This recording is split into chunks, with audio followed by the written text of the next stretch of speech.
हित में क्या चीज है, अनुदेशक क्या सोचता है इस बारे में, जनता में क्या सोच है, लोग क्या सोच रहे हैं कि 100 दिन में सरकार ने कुछ अचीवमेंट किया या नहीं। सर आपका बहुत बहुत आभार सर।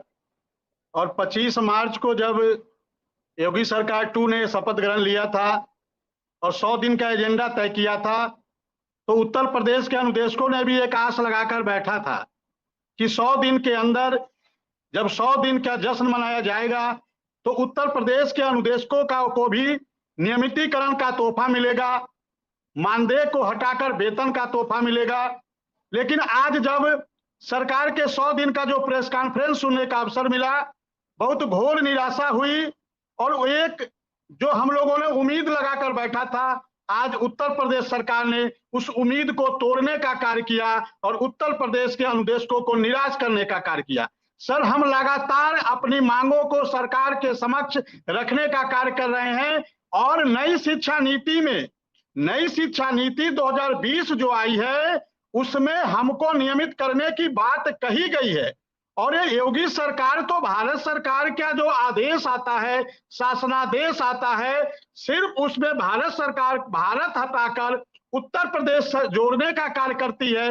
लेकिन हमें समझ में नहीं आता है कि यदि इस देश के यशस्वी प्रधानमंत्री मोदी जी ने हम अनुदेशकों के क्रियाकलापों को देखा और देखने के बाद जब उनको लगा कि वास्तव में उत्तर प्रदेश के अनुदेशक को जिस उद्देश्य के साथ रखा गया था, उत्तर प्रदेश का एक एक अनुदेशक अपने उस लक्ष्य को प्राप्ति के लिए उस पे खरा उतरने का कार्य किया। और इसीलिए जो 2020 नई शिक्षा नीति 2020 आई है उसमें माननीय मोदी जी को तो मैं धन्यवाद देना चाहूंगा कि आपने हमारे क्रियाकलापों को समझा कि उत्तर प्रदेश का अनुदेशक वास्तव में अपने विद्यालय में कार्य कर रहा है और उस कार्य करने का परिणाम मोदी जी ने दिया। हम मोदी जी को धन्यवाद देना चाहेंगे कि उन्होंने लिखा, मैं बार बार आपके चैनल के माध्यम से कहता हूं सर, जो नई शिक्षा नीति 2020 आई है उसमें पेज नंबर 20 के 5.5 पारा में स्पष्ट रूप से लिखा है कि जो भी ये शारीरिक शिक्षा हो, कला, कंप्यूटर, कृषि विज्ञान, गृह विज्ञान, फल संरक्षण और उद्यान है, इन विषयों को मुख्य विषय के रूप में माना गया है। पहले जब हमारी नियुक्ति हुई थी सर तो हमारे विषय मुख्य विषय नहीं थे, हमारे विषय को मुख्य विषय नहीं माना गया था। हम आपको देखा जा रहा था कि इनके क्रियाकलाप क्या होते हैं। और जब मोदी जी को लगा, इस देश के प्रधानमंत्री जी को लगा कि वास्तव में उत्तर प्रदेश के अनुदेशकों को जिस उद्देश्य के लिए रखा गया था उस उद्देश्य में उन्होंने अपना 100% देने का कार्य किया।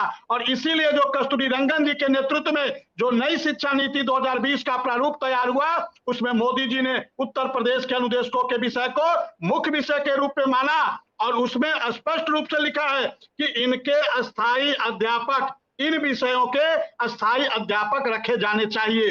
तो जब भारत की सरकार कह रही है कि हमको नियमित करो, वो पैसा देने के भारत की सरकार तैयार है, तो उत्तर प्रदेश सरकार को समस्या कहाँ आती है? और ये वेतन देना, हमारी सुख सुविधा बढ़ाना तो राज्य सरकार का काम है। सर कई बार हम लोगों ने पत्र के माध्यम से इस देश के स्मृति ईरानी जी जब ये मानव संसाधन विकास मंत्री हुआ करती थी, प्रकाश जावड़ेकर जी जब मानव संसाधन विकास मंत्री हुआ करते थे और इस समय धर्मेंद्र प्रधान जी शिक्षा मंत्री हैं, तो लगातार हम लोगों ने उनसे मिलने का प्रयास किया।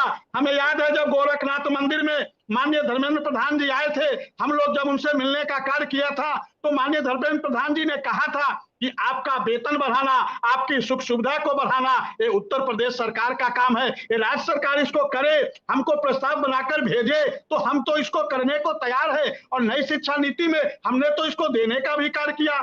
तो उत्तर प्रदेश सरकार को समस्या कहाँ आती? अरे आज हम भी आपके निर्णय का, हम भी आपके प्रेस कॉन्फ्रेंस का स्वागत करते, हम भी आपके 100 दिन के जो आपने जश्न मनाया है उसका हम भी स्वागत करते यदि आप उसमें अनुदेशकों को नियमित करने की बात कहे होते। और आज सर, आज जो कॉन्ट्रैक्ट का फॉर्म आया है, एक घोर निराशा हुई है। उत्तर प्रदेश सरकार को तो एक बड़ा दिल दिखाना चाहिए। अरे क्या कमी है आपको?